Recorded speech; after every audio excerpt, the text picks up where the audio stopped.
So இப்போ சில பேருக்கு வெஜைனல் ஏரியாவில் ஒரு கட்டி மாதிரி வந்திருக்கு. சைஸ் ரொம்ப பெருசாயிட்டே இருக்கும். ஒரு வலி கொடுக்கும். அதுலேருந்து ஒரு பஸ் மாதிரி இருக்கும். ரொம்ப ஒரு பேனிக்கான ஒரு சிச்சுவேஷனாக இருக்கும். இது என்னங்கிறது தான் நம்ம பார்க்க போகிறோம். ஸோ இது என்னன்னா பார்த்தோலின் கிளாண்ட் ஆப்சஸ்ன்னு சொல்லுவோம். அதாவது பார்த்தோலின் கிளாண்ட் அப்படிங்கிறது இந்த படத்தில் காட்டியிருக்கிற மாதிரி இந்த பிறப்புறுப்புக்கு கீழே 2 சைட்லையும் இருக்கக்கூடிய ஒரு சுரப்பி.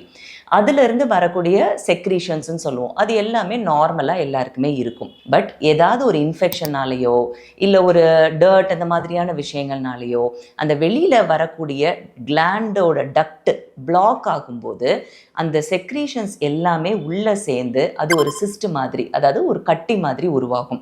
அதுதான் பார்த்தோலின் சிஸ்ட்ன்னு சொல்லுவோம். அது இன்ஃபெக்ட் ஆகும்போது உள்ள ஒரு பஸ் மாதிரி வச்சு அது ஆப்சஸாக கன்வெர்ட் ஆகுது. ஸோ இதுதான் அந்த வலி கொடுக்கக்கூடிய ஸ்வெல்லிங் பெருசாயிட்டே இருக்கிறதுக்கு. இதை எப்படியெல்லாம் டீல் பண்ணலாம்னா, இந்த மாதிரி ஒரு ஸ்வெல்லிங் இருந்ததுன்னா அதை டாக்டர்கிட்ட காட்ட ஹெசிடேட் பண்ணாதீங்க. இதை நான் செக்ஷுவலி ஆக்டிவாக இல்லை, எனக்கே இந்த மாதிரி ஒரு ஸ்வெல்லிங் வந்தது அப்படின்னு யோசிக்காதீங்க. இது யாருக்குனாலும் வரலாம். டாக்டர் பார்த்துட்டு இது பார்த்தோலின் கிளாண்ட் ஆப்சஸ் தான்னா அதுக்குண்டான ஆன்டிபயோட்டிக்ஸ் கொடுப்போம்.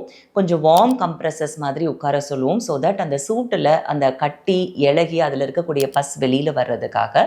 அப்படி இது நடக்கலைன்னா நாங்களே அதை ஒரு இன்சிஷன் சொல்லுவோம். ஒரு சின்ன ப்ரொசீஜர் மூலமாக உள்ளே இருக்கிற பஸ்ஸை எடுத்து உங்களோட சிம்டம்ஸை சரி பண்ணுறதுக்கு.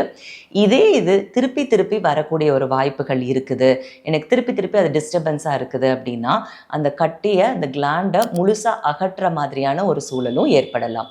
ஸோ இது சரி பண்ணக்கூடியது தானே தவிர இதை காட்டுறதுக்கு ஹெசிடேட் பண்ணாதீங்க.